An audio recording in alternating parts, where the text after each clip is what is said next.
Ladies and gentlemen, we are very honored to have with us Mr. C.R. Patil this morning.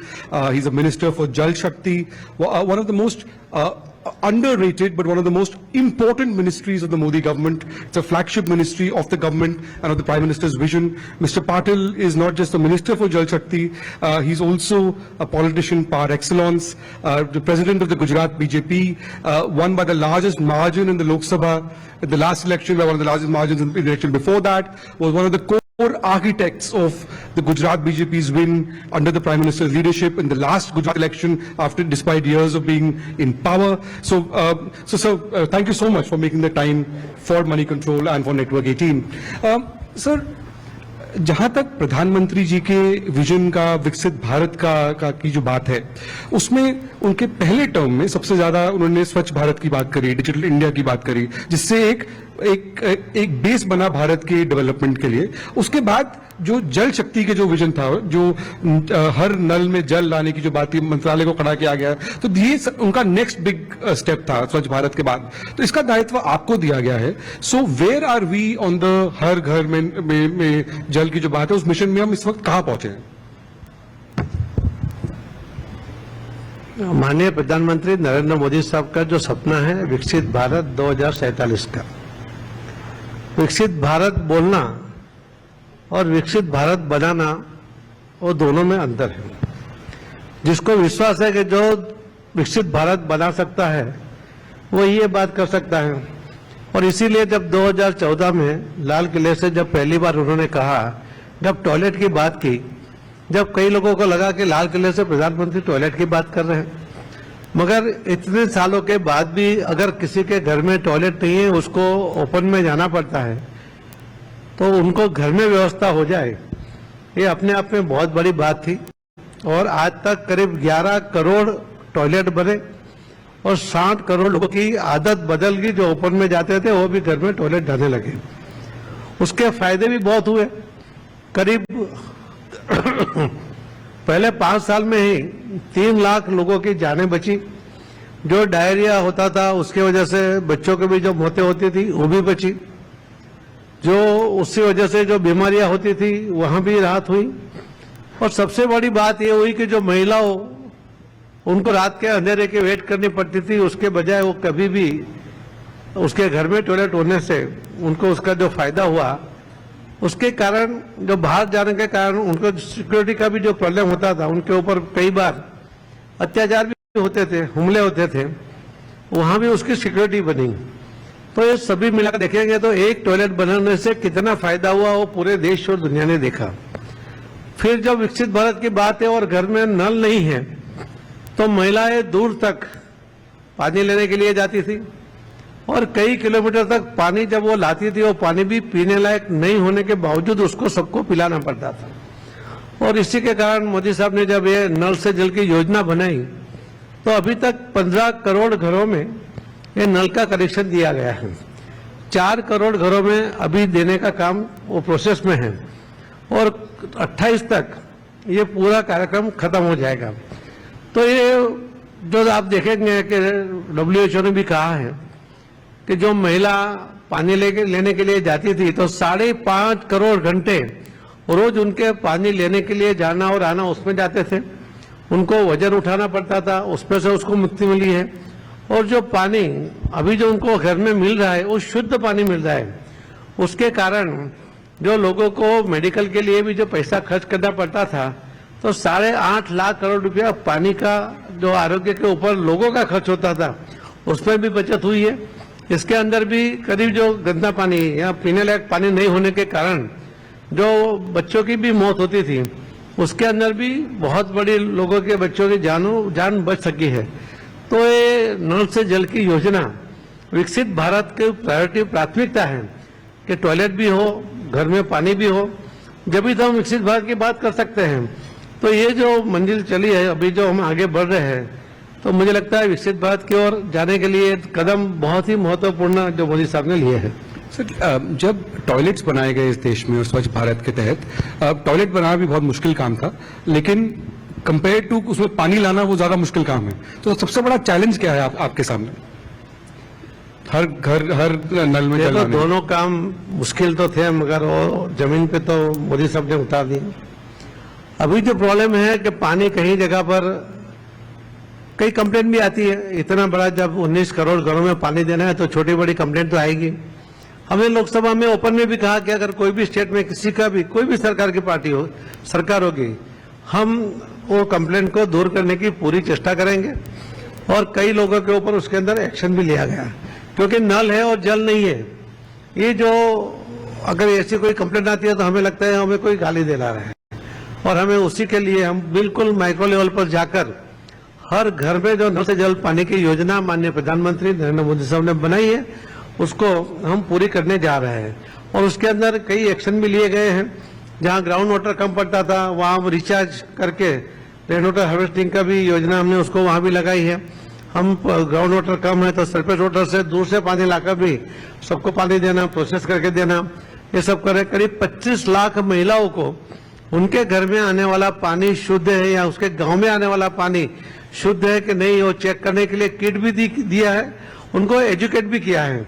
तो उसके वजह से वो महिलाएं अपने गांव में आने वाला पानी भी चेक करते हैं, तो उनको भी मन में होता है कि हमने शुद्ध पानी मिला है। जब आप सारे राज्यों को देखते हैं पानी की सप्लाई को लेकर, तो सबसे ज्यादा प्रोग्रेस किन राज्यों में हुआ है और सबसे ज्यादा तकलीफ आपको किन राज्यों में हो रही है? क्या चैलेंज ज्यादा है आपका मिशन पूरा करने में?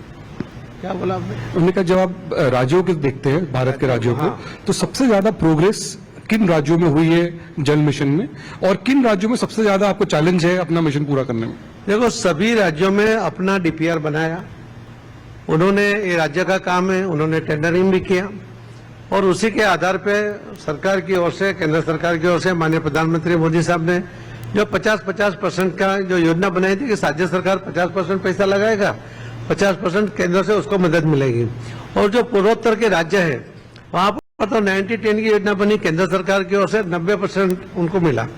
तो पूरे राज्यों ने अपने क्षेत्र में उनकी जो आवश्यकता के अनुसार हर घर पानी के लिए उन्होंने योजना बनाई है। तो सभी जगह योजना चल रही है। कोई जगह बहुत बड़े जो स्टेट है वहां पर थोड़ा थोड़ा काम बाकी दिखता है, मगर आप परसेंटेज वाइज देखेंगे तो सभी जगह अच्छा काम चल रहा है। अब जैसे हम लोग जब स्टेज के जब आ रहे थे सुबह अभी 5 मिनट पहले, तो पाटिल जी ने बड़ी अच्छी चीज बोली, हमने इनको पानी दिया तो पानी वेस्ट भी 2 सिप भी आपने कहा कि इसमें एक्स्ट्रा मत करिए, कोई वेस्ट होगा पानी। तो that is very lot of awareness coming from the Jal Shakti minister. Sir in north India we see water table का डिप्लीशन बहुत ज्यादा in state like Punjab. So what steps is your ministry doing, how are you approaching issues like that? देखिए, मैं आपके माध्यम से पहले तो सबको ये भी कहना चाहूंगा कि जो मोदी साहब कहते हैं ना कि अगर पूरा देश एक कदम चलता है तो 140 करोड़ कदम आगे बढ़ते हैं। पानी का भी ऐसा है, अगर हम एक गिलास पानी फेंक देते हैं पूरे दिन में थोड़ा थोड़ा करके भी, तो 140 करोड़ गिलास पानी रोज का वेस्ट हो जाएगा। और इसीलिए पानी को बचत करना ये भी अत्यंत आवश्यक है। और उसी के अंदर बहुत बड़ा काम भी हो रहा है। जो जल संचय की बात है, माननीय प्रधानमंत्री नरेंद्र मोदी साहब ने 2021 में ये कैच द रेन ये योजना बनाई थी।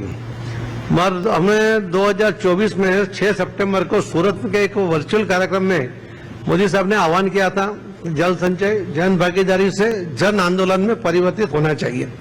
और उन्होंने कहा था कि लोगों ने कर्म भूमि से मातृभूमि के लिए कुछ करना चाहिए। जो कर्म भूमि में कुछ कमा लेते हैं तो मातृभूमि में कुछ काम करना चाहिए। और मुझे बहुत आनंद के साथ कहना पड़ता है कि करीब 15,59,000 जो स्ट्रक्चर जल संचय के लिए बने, वो लोगों ने 400 करोड़ रुपया अपने पैसों से खर्च करके बनाया। मंत्रालय ने उसमें कोई पैसा अभी तक खर्च नहीं किया है, और 200 करोड़ का और कमिटमेंट है। ये पैसा लोग अपनी मर्जी से अपने गांव में अपने तरीके से अपने एजेंसी लगा से करते हैं, हम उसमें कहीं बीच में नहीं आते। मगर जो परिणाम मिल रहा है, जो काम जिस तरह से मिल रहा है, तो कलेक्टर की ओर से ही उसको अपडेट किया जाता है। तो एक अच्छा काम पूरे देश में लोगों ने एक होकर जो किया है, वो मोदी साहब के आह्वान पर बहुत बड़ा जल संचय का काम वो चल रहा है। सर, भारत की राजधानी दिल्ली में यमुना नदी है।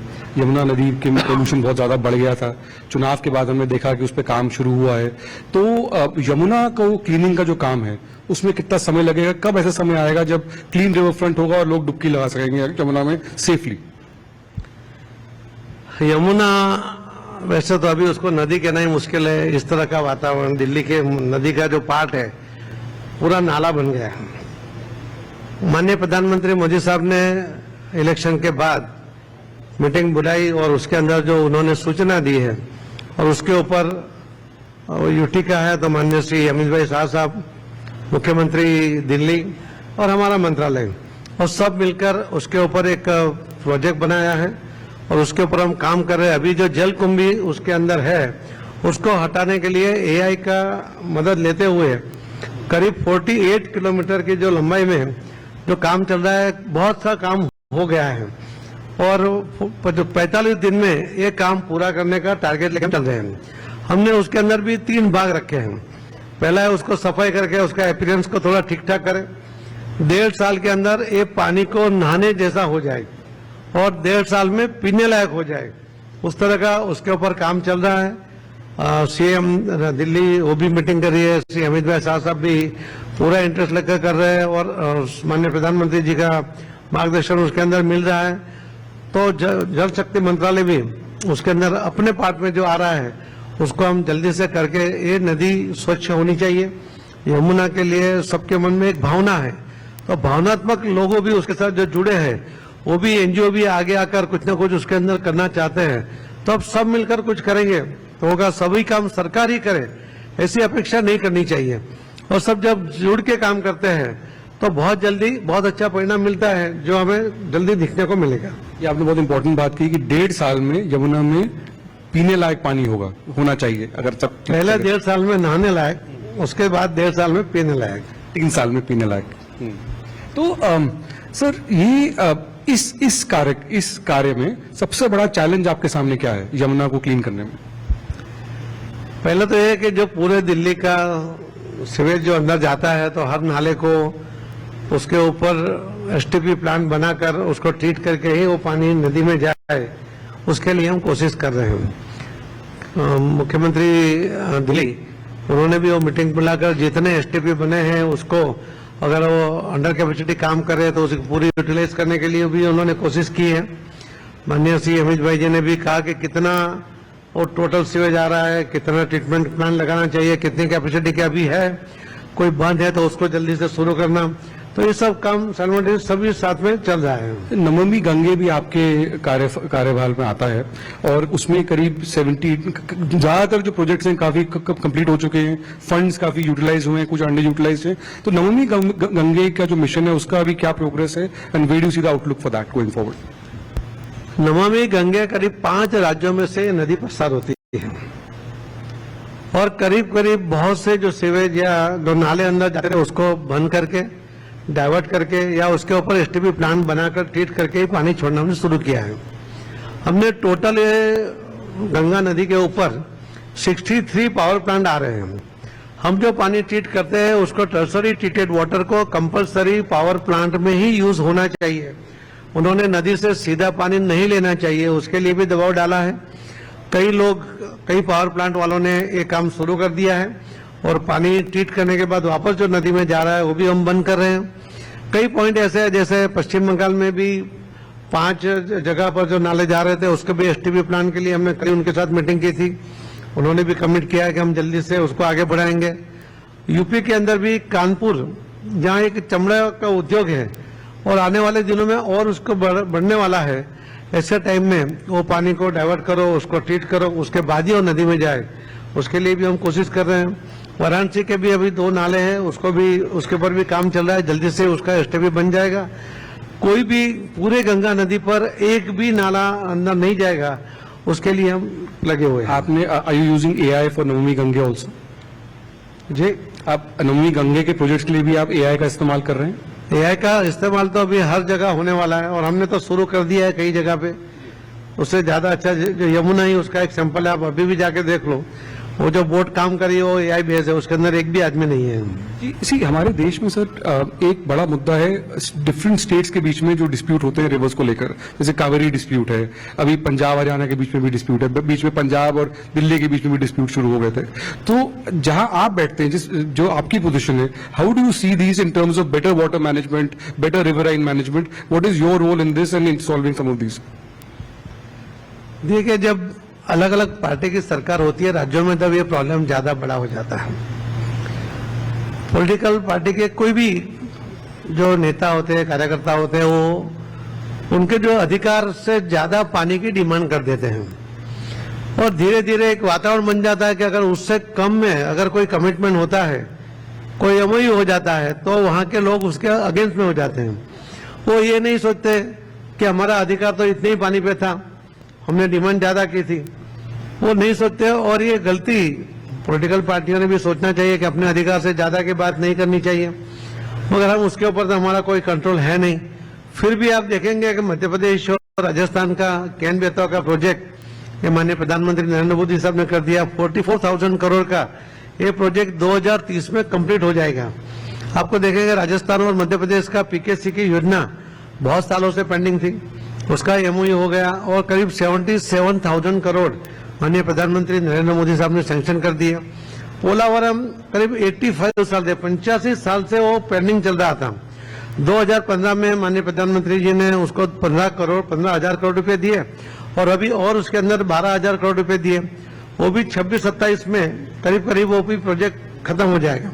तो ये रिवर लिंकिंग जो एक समय में माननीय अटल जी ने कहा था कि नदियां जोड़ना अत्यंत आवश्यक है और ये बात को जो जमीन पे उतारने का काम माननीय प्रधानमंत्री नरेंद्र मोदी साहब ने कहा। सबसे पहले जो सरदार सरोवर की योजना गुजरात में बनी, उसके कारण साबरमती से लेके गुजरात की सभी नदियों और कच्छ तक अगर पानी जो पहुंचा है तो माननीय प्रधानमंत्री नरेंद्र मोदी साहब ने तो क्या हम एक्सपेक्ट करें कि कावेरी डिस्प्यूट भी जल्दी खत्म हो जाएगा? कोई सोल्यूशन कुछ सामने है? देखो, उसका प्रोसेस भी चल रहा है। हमारी कोशिश है कि उसके अंदर जल्दी से उसका कोई न कोई सोल्यूशन आ जाए और मुझे विश्वास है कि आज के जो वातावरण के अंदर ये जरूर उसका कोई सोल्यूशन आएगा। सर, प्रधानमंत्री ने पूरे देश के सामने इस वक्त ये सवाल है, प्रधानमंत्री ने जोर शोर से कहा है और 2 या 3 बार कहा है कि आतंकवाद और खून और पानी एक साथ नहीं बह सकता। आपका कार्यभार है इंडस ट्रीटी को लेकर। I know you can't speak too much about it, but how will you implement what the prime minister has said? माननीय प्रधानमंत्री नरेंद्र मोदी साहब ने जब कह दिया है कि खून और पानी साथ में नहीं बहेगा और जो टीटी थी उसको एविडेंस में रख दिया है, हमारे मंत्रालय का काम है कि उनके जो शब्द है उसके ऊपर अमलीकरण करना। हम जरूर एक बूंद भी पानी ना जाए उसके लिए पूरी कोशिश हमारी ओर से रहेगी और मैं विश्वास के साथ कह सकते हैं कि माननीय प्रधानमंत्री मोदी साहब का जब निर्णय हो गया है तो उसका अमल हम पूरी तरह से कर लेंगे। Are we increasing the pace of water-based projects in Jammu and Kashmir or construction? समझा नहीं प्रोजेक्ट क्या? मतलब जो हमारे जो डैम प्रोजेक्ट्स हैं कश्मीर में इंडस वैली को लेकर, बाकी उसका हम कंस्ट्रक्शन थोड़ा पेस बढ़ा रहे हैं। अभी ये बात के उसका जवाब देना ये उचित जगह भी नहीं है, उचित समय भी नहीं है। मगर आवश्यकता पड़ेगी उसका सभी काम उसके ऊपर का डैम बनाना होगा या और भी कुछ करना होगा तो जरूर उसके ऊपर काम होगा, इतना मैं आपको विश्वास दिला सकता हूँ। Sir, one final question security को लेकर एक और, क्योंकि पानी सिक्योरिटी देश की सिक्योरिटी से बहुत लिंक्ड है और अपन पाकिस्तान के साथ देखा ये इशू हुआ, हमारा चाइना के साथ भी इशू है, तो नॉर्थ ईस्ट वगैरह में भी क्योंकि चाइना के पास ब्रह्मपुत्र वगैरह वहां से आता है, तो किस तरह से आप इसको किस दृष्टि से आप देख रहे हैं सिक्योरिटी की तरफ से चाइना बॉर्डर को लेकर? पानी की समस्या नॉर्थ का हो या बाकी राज्यों की हो, देश के सिक्योरिटी के साथ हो या आम आदमी की व्यवस्था के साथ हो, पानी इसीलिए तो पानी को कहते हैं कि जल है तो जीवन है और ये सभी समस्या उसके साथ जुड़ी हुई है। समय समय पर समस्या अलग अलग तरीके से हमारे सामने आती है, उसका सॉल्यूशन भी हम अलग अलग तरीके से लाते हैं। मैं आपको एक लाइन में अगर कह सकता हूं कि हमें जो लीडरशिप मिली है उस लीडरशिप के अंदर पानी के लिए जो काम हो रहा है, जैसे उन्होंने माननीय प्रधानमंत्री मोदी साहब ने 75 तालाब हर जिले में 700 जिले में बनवाए, तो कैच द रेन वाला रेन वाटर हार्वेस्टिंग का बहुत बड़ा काम उसके अंदर हुआ। अलग अलग डैम के लिए और अलग अलग जो योजनाएं पेंडिंग थी उसके ऊपर जो काम हुआ, उसमें आने वाले दिनों में अभी जो हर घर में नल से जल जा रहा है, हर खेत को भी पानी मिले, खेतों में एक जगह पर उसको पानी फोर्स से मिले, क्वांटिटी से मिले, उसके लिए जो उन्होंने एक पायलट प्रोजेक्ट अभी हमें सैंक्शन करके दिया है, तो उनकी सोच देखिए कि सभी खेतों में अगर मिलेगा तो किसानों को फायदा होगा। उसके अंदर वो ड्रिप सिस्टम लगाएगा तो पानी का कम यूज में वो ज्यादा आमदनी उसको होगी। तो पानी के लिए सभी प्रकार का काम जो भी आवश्यकता है उसके लिए सिक्योरिटी का होगा, तो उसके ऊपर भी जो उन्होंने एक बोल दिया, एविडेंस पे रख दिया, तो वो भी एक बड़ा काम हो गया है। सो उसका पानी का उपयोग कैसे हो जी। उसके ऊपर भी काम हो रहा है। सो पाटिल जी, आप राजनीतिज्ञ भी हैं, आप गुजरात बीजेपी का कार्यभार भी संभालते हैं मंत्रालय के साथ साथ। हाल में नगर पालिका के चुनाव हुए जिसमें भाजपा को भारी विजय मिली। अभी जो आने वाले चुनाव गुजरात में जो ग्राम पंचायत चुनाव है उसमें आपका क्या आउटलुक है? देखिए, मैं कार्यकर्ता हूँ, उस कार्यकर्ता के नाते अध्यक्ष की जवाबदारी भी अभी है, और मैं मानता हूँ और चाहता भी हूँ कि जल्दी से नया कार्यभार संभाल ले कोई आए, और पार्टी उसके ऊपर सोच भी रही होगी। जो अभी आपने कहा नगर पालिका इलेक्शन में गुजरात में 68 में से हम 65 सीट जीते हैं। बीजेपी कार्यकर्ता उसको जीतने की आदत मोदी साहब ने डाल दी है, और गुजरात में तो विशेष रूप से डाली हुई है। अभी यहाँ हमारे यहाँ 5300 ग्राम पंचायत का इलेक्शन है, और हम टारगेट करके चल रहे कि हम 5000 से ज्यादा एक ग्राम पंचायत जीतेंगे। और हम जब कहते हैं तो मोदी साहब के नेतृत्व में कार्यकर्ताओं की ताकत के आधार पर जब कहते हैं तो बिल्कुल परिणाम मिलता है। ये आज तक का इतिहास भी आपको दिखेगा। Mister Patil, thank you very much. मैंने देखा आप अब भारतीय जनता पार्टी का जो कमल है आपके शर्ट पर भी लगा हुआ है, तो ladies and gentleman, a very big hand for mister C R Patil. Thank you, आप सबका बहुत बहुत धन्यवाद।